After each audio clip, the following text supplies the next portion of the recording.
Yun. Hi guys, kumusta? Welcome back sa ating episode na ito sa Baguio City. Ito ay part 2 na, no? At ngayon nga, naglalakad tayo dito sa steps o hagdan papunta sa Baguio Cathedral.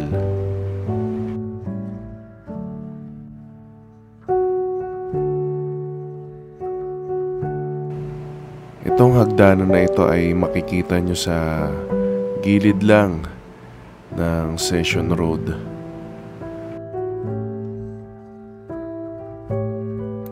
Kapag nagpunta kayo ng Baguio City, make sure subukan yung maglakad sa steps na to, no? At habang naglalakad kayo o umaakyat, sabayan nyo na rin ng dasal. Minsan hindi talaga maiwasang sumenti kapag nagpupunta sa simbahan, ano?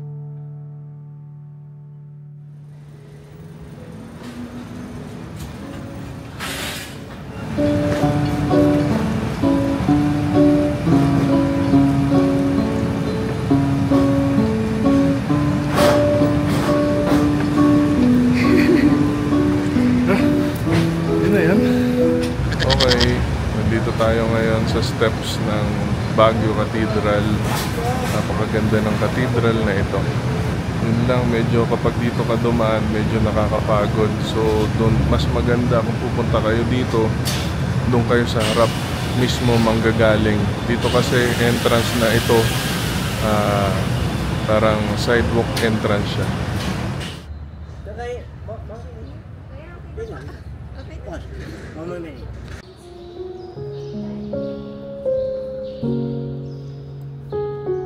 Mayaman ang kasaysayan ng Baguio Cathedral. Ang katedral na ito ay sinimulang buuin noon pang 1920 at natapos noong 1936. Ang simbahan na ito ay inialay sa ating Our Lady of Atonement. Sa madaling sabi o sa aking pagkakaintindi, ang simbahan na ito ay patuloy na nagpapaalala sa mga miyembro nitong Katoliko na lumayo sa kasalanan at patuloy na yakapin ng Diyos.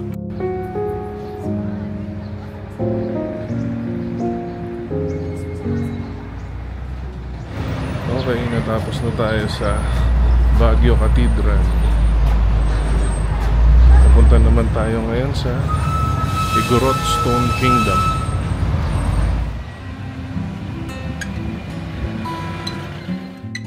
Yun. Narinig nyo ba yung misa ni Father? Biro lang guys. Ayan, dito na nga tayo, bumabiyahe ulit. Eto pala yung Session Road.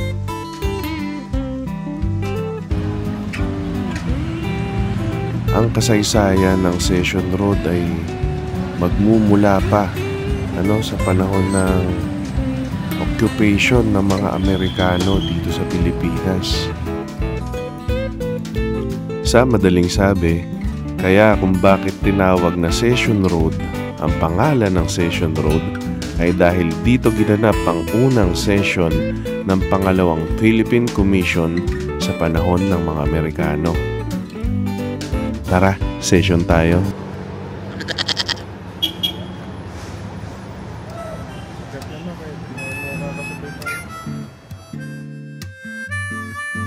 At nandito na nga tayo sa pangalawa nating pinuntahan, para sa ating part 2 ng Baguio City Tour. Nandito na nga tayo sa Igorot Stone Kingdom. Nung nagpunta kami dito, ayan, sakto lang ang tao. Pero maaga na rin kami nakapunta niyan, ha.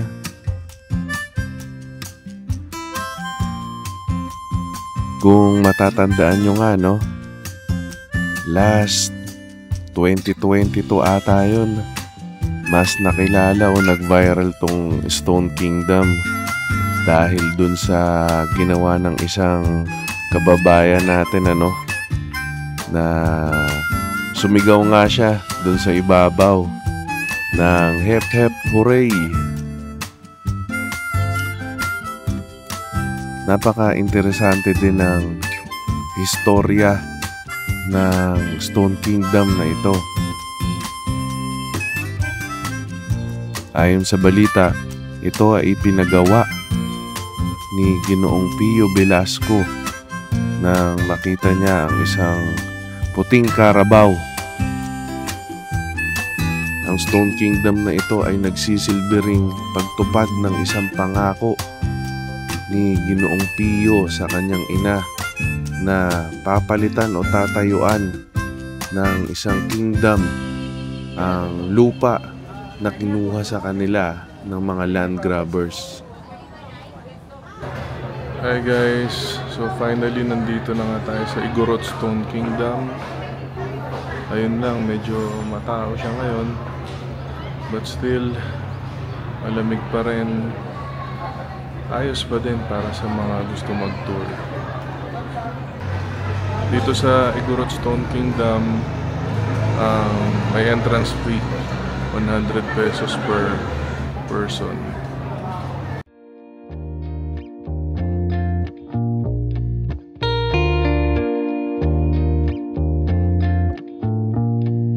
Pagkatapos sa Igorot Village, tara, kain muna tayo guys ng almusal.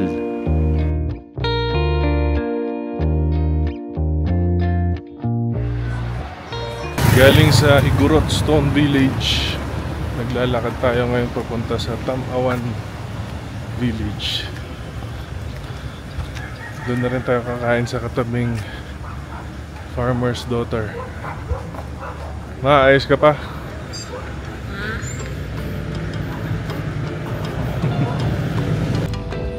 Entrada pa lang ng Farmer's Daughter, damang-dama mo na ang mayamang kultura ng Baguio.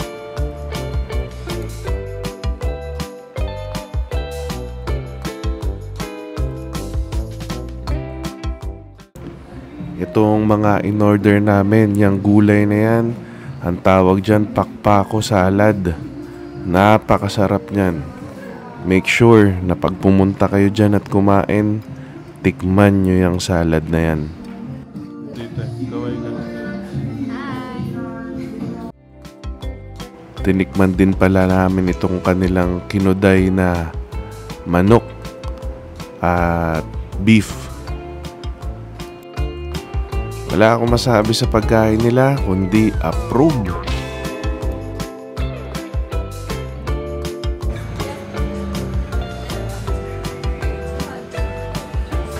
Okay guys, dito naman tayo ngayon sa Tamawan Village. Buka na pa lang, hagdanan na. Let's go!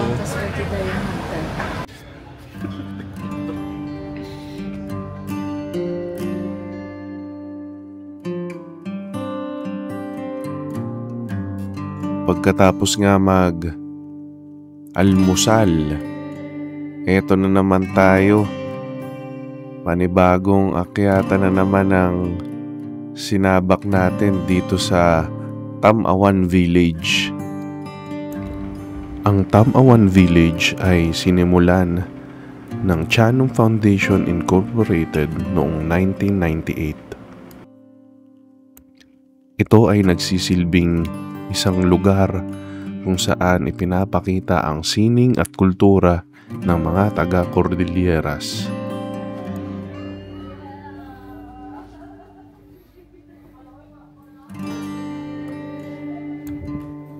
Isa sa nangingibabaw na konsepto ng art na napansin ko dito sa mga nakita ko, hindi lang dito sa Tamawan Village kundi sa ibang mga lugar dito sa Baguio City.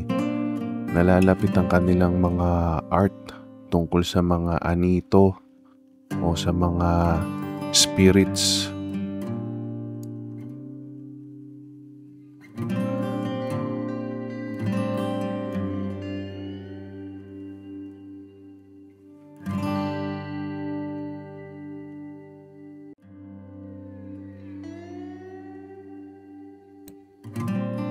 Itong paakyat sa tuktok ng Tamawan Village, medyo matarik din siya. Pag napagod kayo sa pag-akyat, meron kayong pwedeng hintuan na mga pahingahan o nipahat dito sa kanilang lugar. Hindi din kayo basta maliligaw sa pag-akyat nyo dahil meron silang mga directions na pwede nyong sundan paakyat ng Tamawan. Ang salitang Tamawan ay isang lokal na salita dito sa Baguio. Ang ibig sabihin nito ay malapit sa kahulugan ng pananaw o vantage point.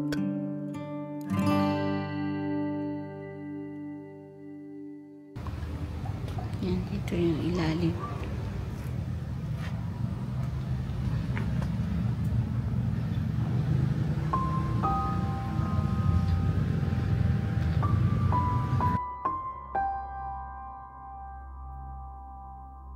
Nakakatuwang isipin na habang inaakyat namin ang lugar na ito, hindi mapigilan ng aking isip maalala ang katotohanan na tayong mga tao ay maaaring mayroong mga kasamang umaaligid dito sa mundong ibabaw. Totoo man ang mga anito o ang mga espiritu na sinasabi nilang kasama natin dito sa mundo, napaka-importante bilang mga tao na panatilihin natin ang respeto sa ating kapaligiran.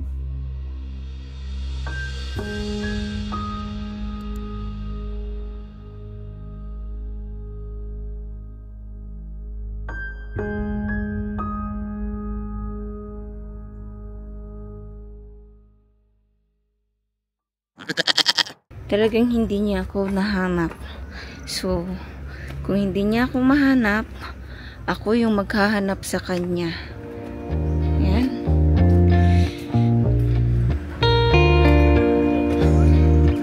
Bakit tumawag ka?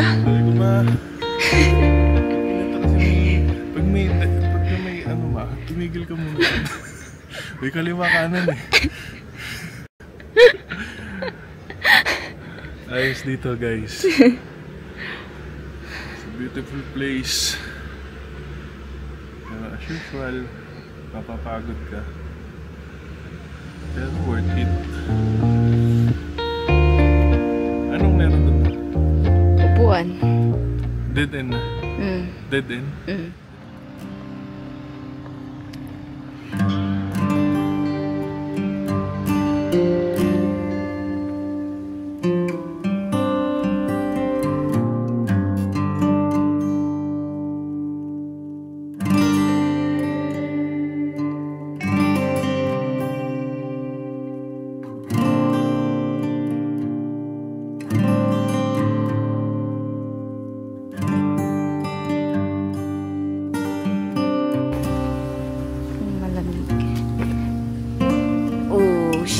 Malamig nga.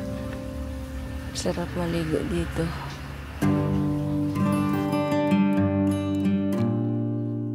Yun. Medyo naging seryoso tayo kanina, no? Habang inaakyat natin tong Tamawan Village. Hindi mo nga naman kasi maiwasan ang mag-isip at magnilay-nilay habang inaakyat itong matarik na lugar na ito.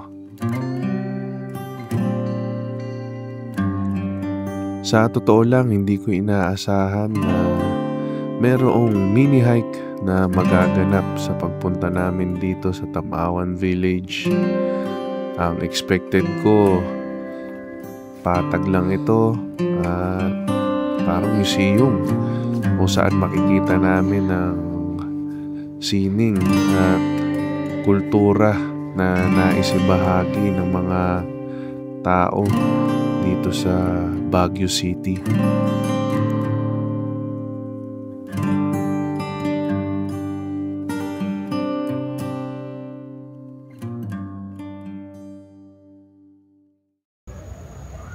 Siya, natatanaw ko na.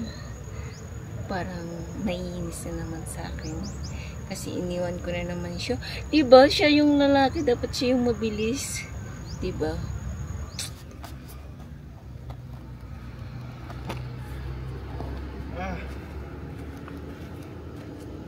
Kamusta ang iyong hiking? Napagod ba?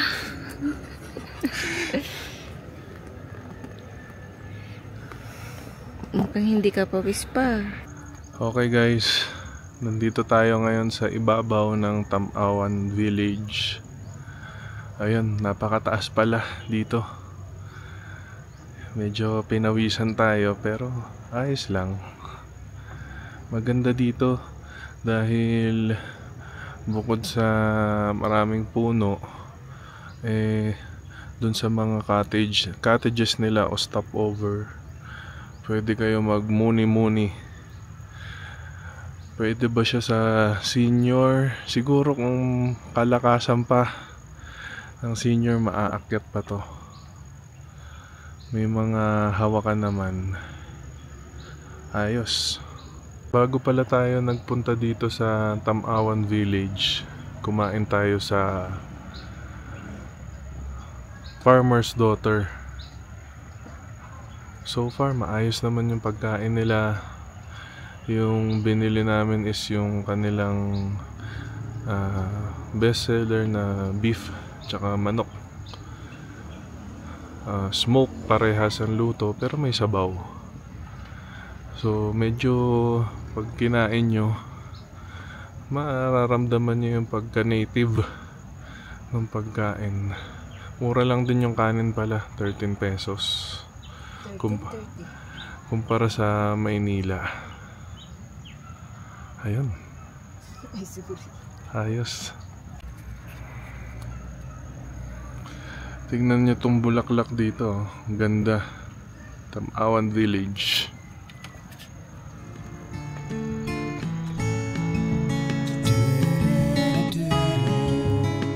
Yun. At narating nga natin ang tuktok ng lugar na ito. Nakakapagod. Pero sulit ang pagod. Lalo't pinaghirapan natin at narating natin ang gusto nating mapuntahan.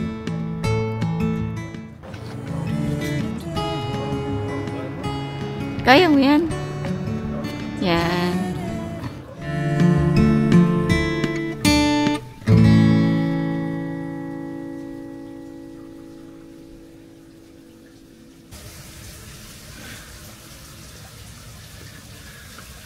Guys, ang pinamagatan ng vlog na ito ay mama. Kasi may lalaking tawag ng mama. At dyan nga nagtatapos ang ating maiksing pagbisita dito sa Tamawan Village. Dito naman tayo ngayon sa Mirador Heritage Eco Park.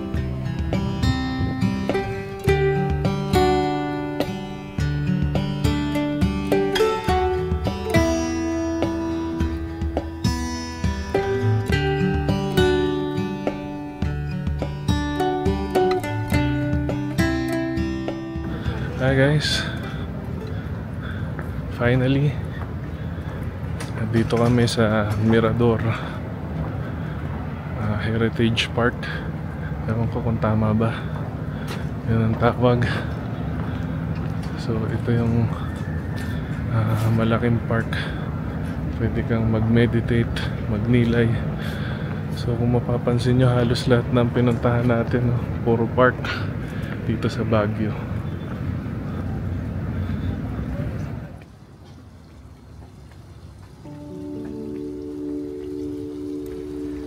Ang Eco Park na ito ay nagsisilbing isang retreat house ng mga Jesuits dito sa Pilipinas. Makikita din dito sa Eco Park na ito ang Our Lady of Lourdes Grotto. Ang Our Lady of Lourdes ay pinaniniwalaang aparisyon ng Blessed Virgin Mary kay Saint Bernadette noong 1858 sa Lourdes, France.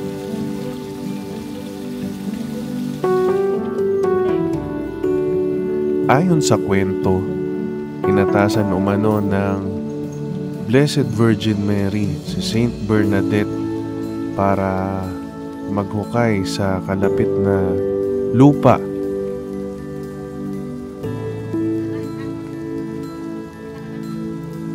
Ang lupa na hinukay ay pinaniniwalaang pinagusbungan ng isang spring kung saan di umano ito ay nagbibigay ng himala na kagalingan sa mga tao.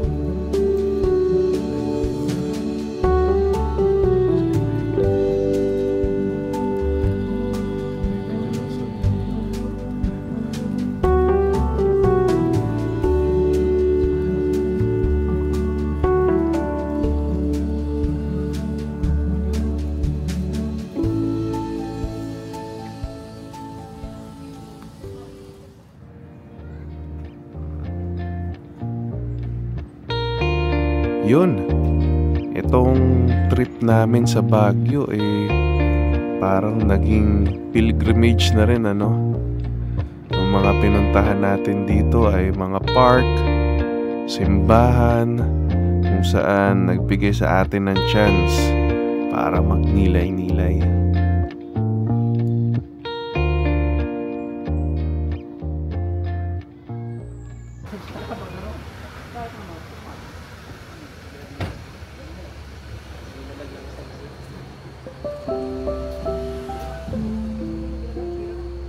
Sa paglalim ng hapon, dito na nga tayo napunta sa Bencab Museum.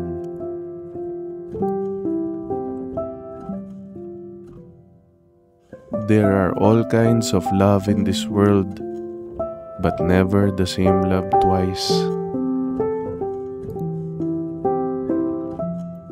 Bakit ko ba nasabi yun? Wala lang.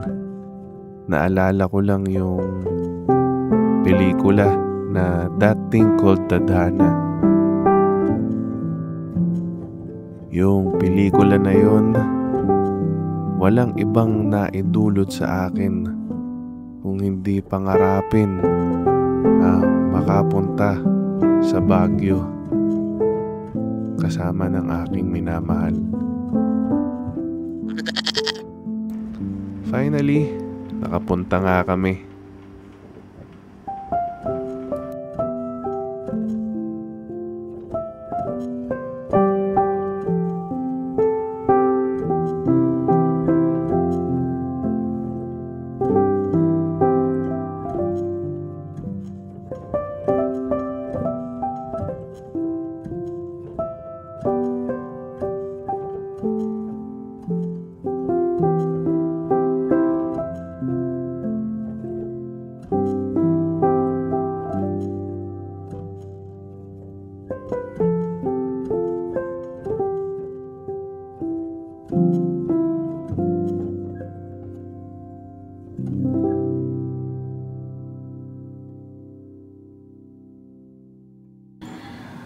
Hi guys, we are almost at our last stop dito sa Baguio City. Nagpunta kami dito, isa sa mga huling pinuntahan namin dito is yung Bencab Museum. At one of a kind experience, yung makita yung mga painting dito sa loob, yung makita yung mga artworks ng mga kababayan natin, lalo pa ng isang national artist na si Sir Ben Cabrera. So sa mga gustong pumunta dito, masasabi ko lang na ituloy nyo na habang malakas kayo, yung kayang-kaya nyo maglakad para ma-enjoy nyo yung mga gusto nyong puntahan dito sa Baguio. And bukod doon, napakayaman din ng kultura ng Baguio para mapuntahan ninyo. Marami kayong matutuklasan na dito nyo lang makikita sa Baguio City. Bukod doon, pamula sa Burnham Park, malapit lang yung mga atraksyon, no? Kayang-kaya nyong puntahan, kayang-kaya nyo, kahit hindi na kayo mag-argilan ng sasakyan, pwede kayo sumakay ng taxi. Tingin ko, kung pinagandaan nyo yung trip, affordable yung pamasahe ng mga taxi dito. Ayun, sobrang enjoy, sulit.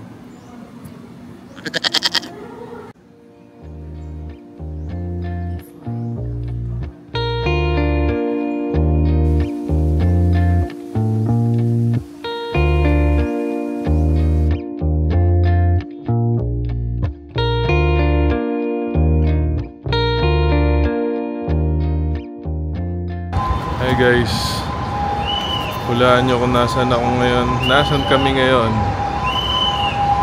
Dito tayo ngayon sa SM City, Baguio.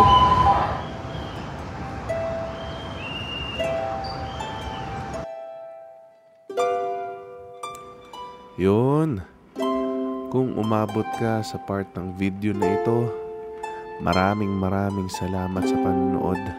Sana nag-enjoy kayo at kahit papano may natutunan.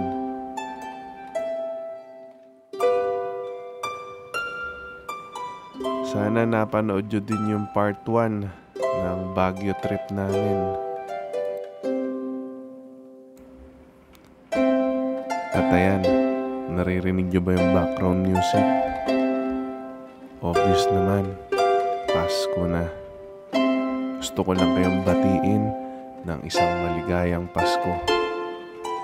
Lagi nating tandaan na kahit may mga pagsubok, laging may ginhawa na nakalaan para sa atin.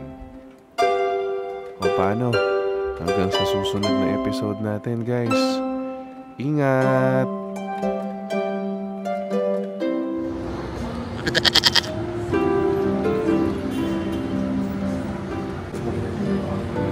Guys, parang bitin pa yung kasama ko sa mga pinuntahan namin. Tatanong lang ako baka mamaya bisihin mo ako. Mag-night out tayo. Ay, night market. May parinig pa.